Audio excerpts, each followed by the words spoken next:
মুক্তিপণ পাওয়ার পরও ইউরোপিয়ান নেভির হাত থেকে বাঁচতে এমভি আবদুল্লার ২ নাবিককে জিম্মি করে স্পিডবোটে নিজেদের সাথে নিয়ে যেতে চেয়েছিল সোমালিয়ান জলদস্যুরা।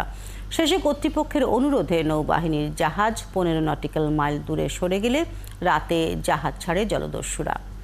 তাদের কবলে থাকা সেই শ্বাসরুদ্ধকর অভিজ্ঞতার কথা জানাচ্ছেন মুক্তি পাওয়া নাবিক আইনুল হক। চট্টগ্রাম থেকে প্রণবেশ চক্রবর্তীর প্রতিবেদন, ক্যামেরায় ছিলেন বাবুন পাল।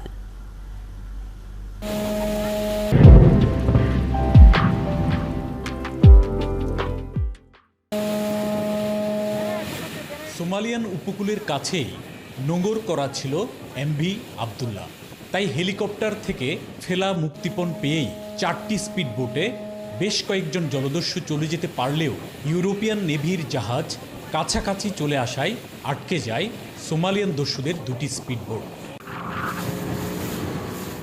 নিরাপদে পালিয়ে যেতে জলদস্যুরা এই সময় এমভি আবদুল্লার ২ নাবিককে জিম্মি করে সাথে নিয়ে যাওয়ার চেষ্টা চালায়।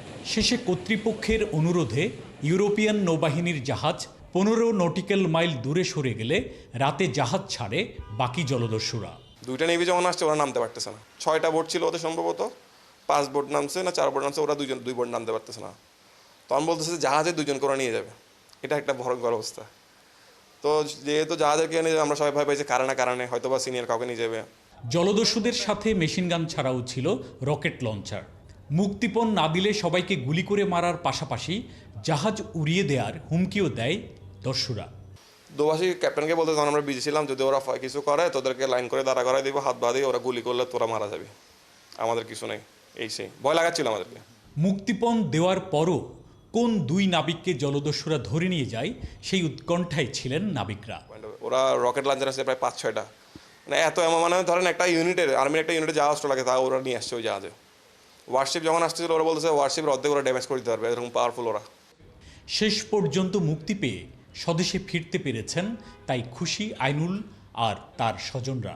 ভাইয়ার অবস্থা দেখে আমার আম্মা অসুস্থ হয়ে পড়তেছিল, তো আসলে সব কিছু মিলাই অনেক কঠিন সময় দিয়ে গেছে। সবার দোয়া, এখন যারা ওনাদের কোম্পানি অনেক পরিশ্রম করছে, সবার কাছে আমরা কৃতজ্ঞ। গত ১২ই মার্চ ভারত মহাসাগরে সোমালিয়ান জলদস্যুদের কবলে পড়ে বাংলাদেশি জাহাজ এমভি আবদুল্লাহ। ১৩ই এপ্রিল মুক্তিপণ দিয়ে ৩৩ দিনের জিম্মি দশা থেকে মুক্ত হয় জাহাজ ও ২৩ নাবিক।